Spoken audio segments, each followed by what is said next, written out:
Okay, tapos na tayo kumain ng pansit. Pansit ba to? Kain na tayo.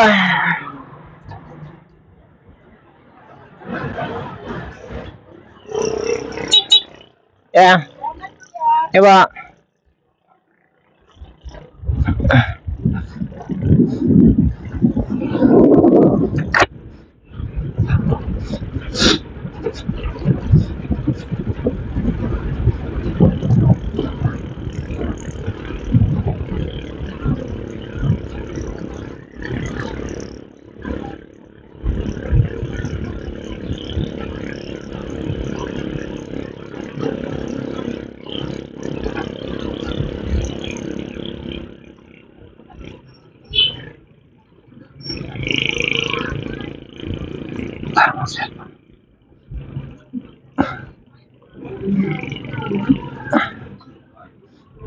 Magkwentuhan ko yung sabay ko kumain yung Move It driver.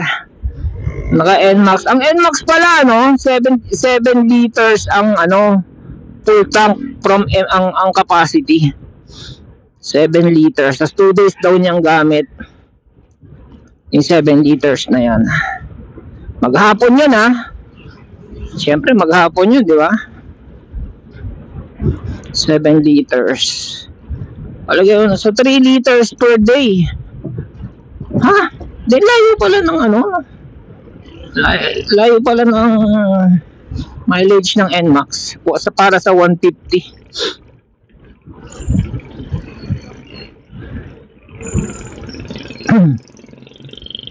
May stigma ang NMAX sa Quezon Lalo pag mga nakakapanood ng ng vlog ni Bugok. Teka, ano ba nauna? Bago ako ito binili, ang pinanood namin ng pamangking ko, si Bugok nga ba yun o si Alam ko, napanood namin, si may-ari nito Kaya nung nakita ko na may-ari nito, binibenta po siya, bili na. Naghahanap ako ng e-bike. Isipin mo, may nag-advise, gusto ko ng electric na bisikleta. Actually, gusto ko ng electric na bisikleta. Sabi niya, Tito, para maangkas mo si tita, mag-e-bike ka na lang, yung moped, sabi niya gano'n. Yung keso, tunin mo. Keso, anong keso? So, ginugol ko, YouTube. Pag Google ko, yun nga, si MotoGP na yung lumabas kasi nakalagay doon, ang search ko doon, fastest speed of keso, parang gano'n. So, siya yung lumabas. At that time, 300,000 view pa lang siya. Ewan ko ngayon, doon siya lumabas. Tapos, nung ready na ako bumili, mukat-mukat ko, binibenta niya na ito. Kasi at that time, bagong bili niya pa lang ito nun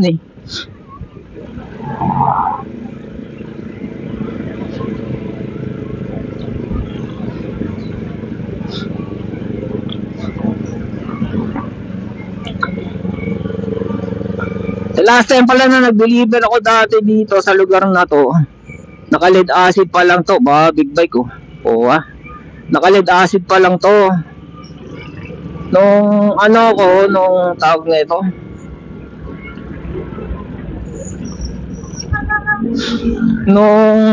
ito ko ulit kwento ko.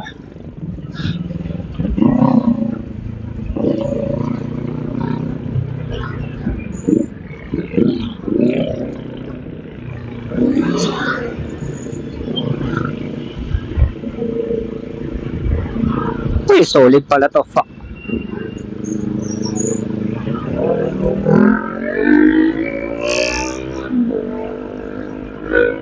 No thanks.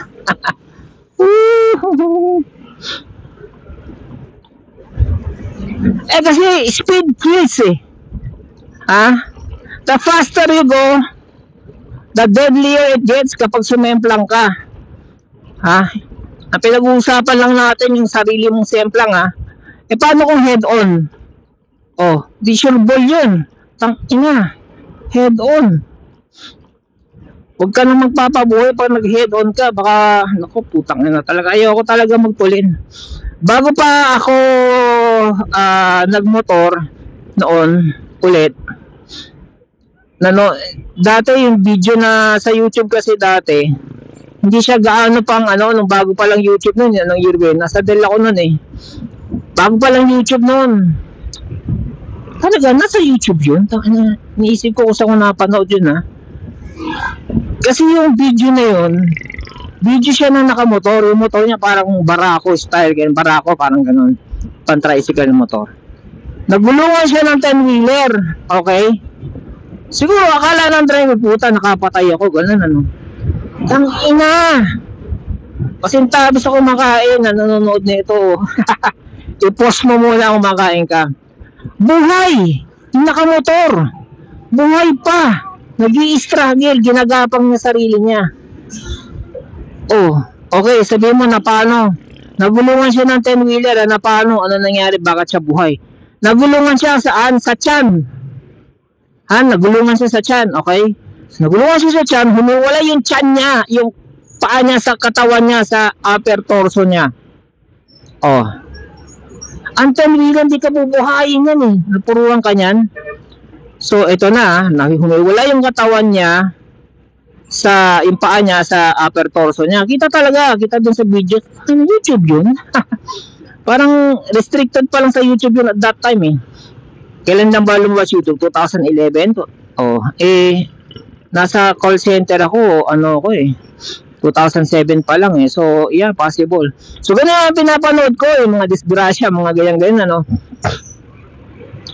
So, nagulungan siya ng 10-wheeler na dump truck. Tapos, yun na nga, buhay siya. Nandoon siya sa kalsada, pinagtitinginan siya ng tao kasi parang nag-i-struggle siya, hinihila niya yung sarili niya sa sidewalk, something, gano'n. Basta nag-i-struggle siya, in pain, ganyan. Tangina, isipin mo yun. So, ako naman si Gago, pinlay ko doon sa bahay, mga anak ko, ilang taon pa lang yung mga yun eh. So nakita nila, napanood nila.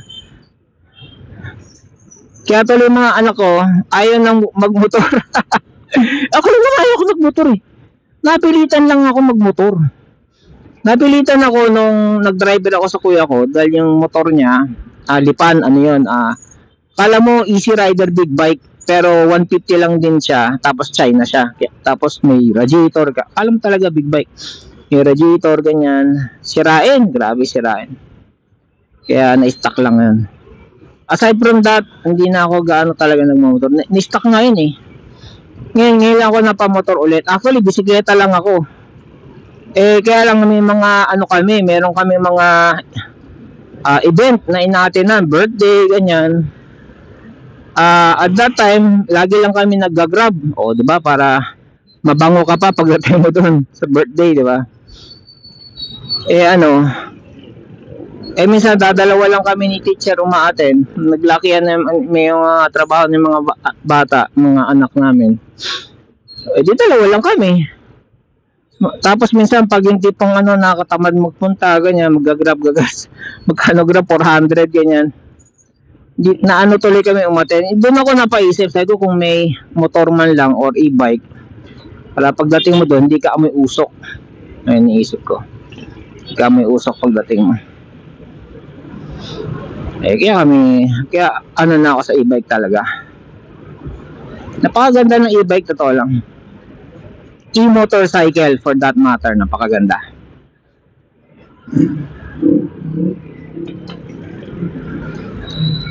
Criminology.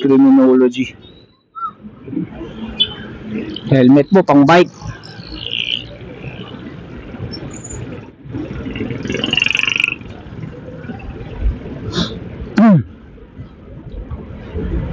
Siguro kung ako nag-aral ng criminology, marami akong matatakasang crime.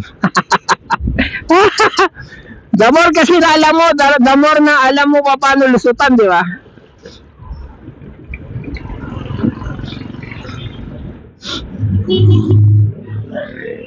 Gino-google ko nga eh.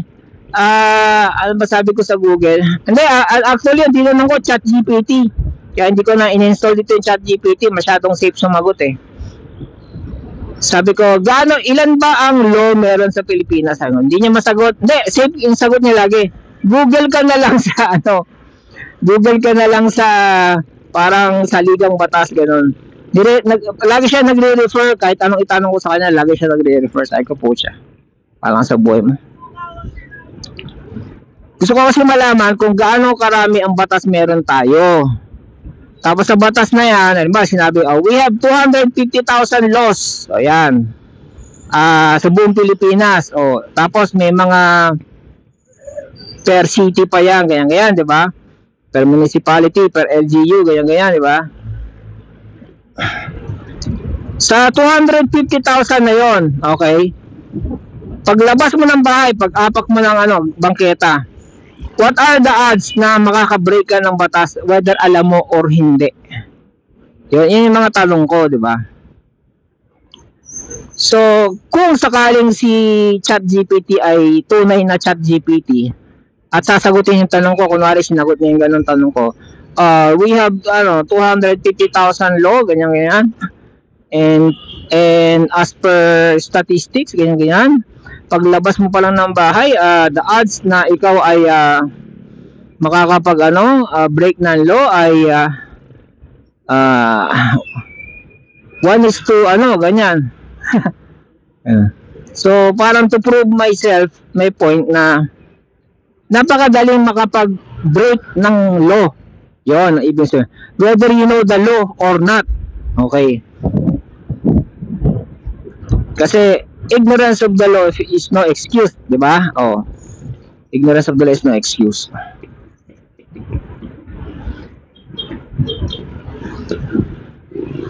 Anyways,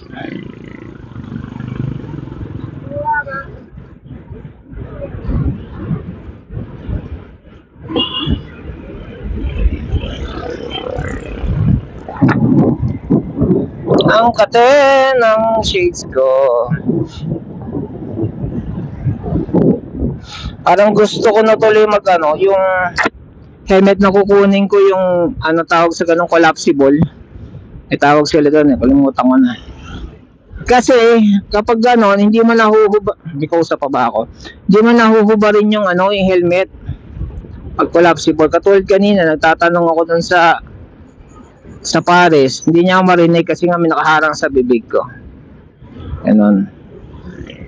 Kung collapsible, iangat mo na lang. Kaya ganito yung gusto ko na helmet, kasi yung collapsible na yon, may mechanism yun eh.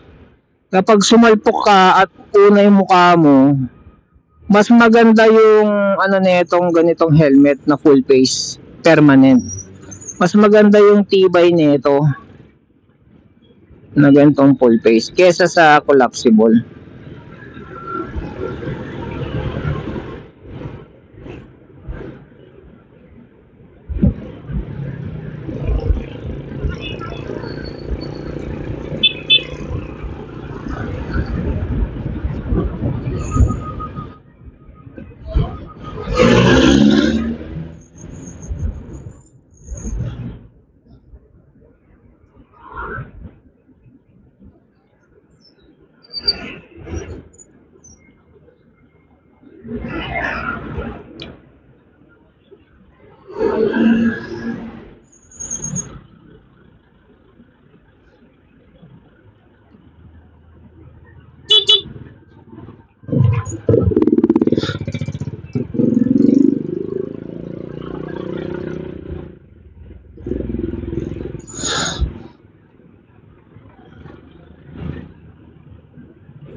Bumusina na ako, buta na, nagulat ako dun at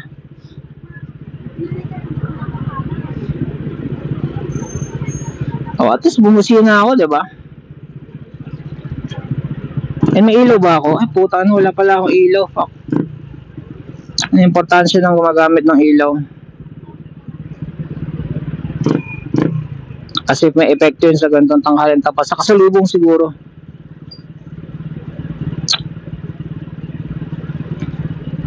Kaya as you can see, very ako sa talaga sa safety. I am for tawag sa akin, I am for safety talaga. I am an advocate for safety.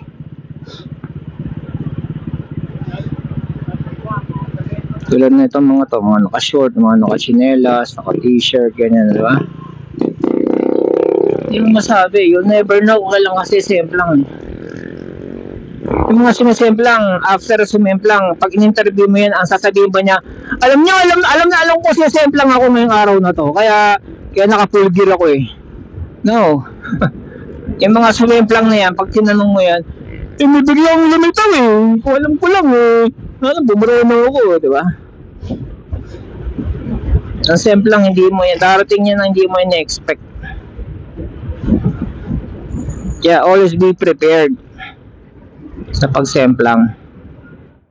Kaya pag angkas ko si teacher, lagi ko sa kanya sinasabi, mag-jacket ka para pag sumemplang, unang mapupudpud yung jacket bago yung balat mo.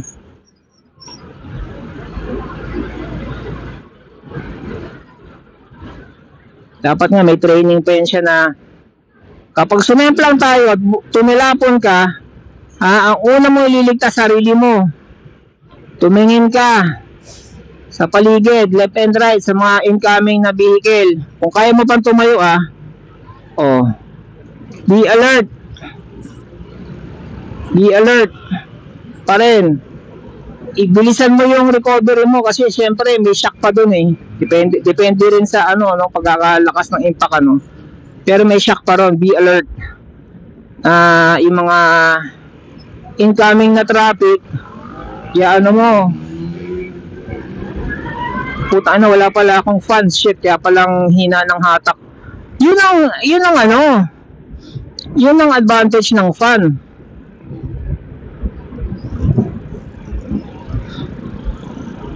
Yung advantage ng fan. Na gantong terikang araw, maganda pa rin ang hatak. Layo ng pinuntahan ko para lang mag-gym tapos sumuntok-suntok dun sa punching bag.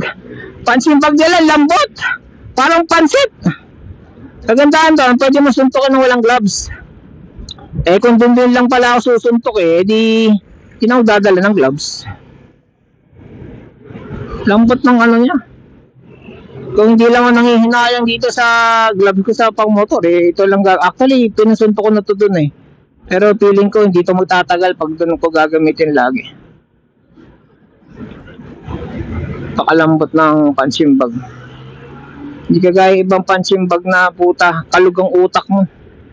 Pag sinapak mo malakas, mga heavy bag, utak mo kakalug eh. Hindi ko alam kung ano nakalagay doon eh. Meron kasi kami bag doon sa gym namin dati. Tela. Dalawang klase. Actually, tatlo siguro. Pero dalawang klase. Sabi nung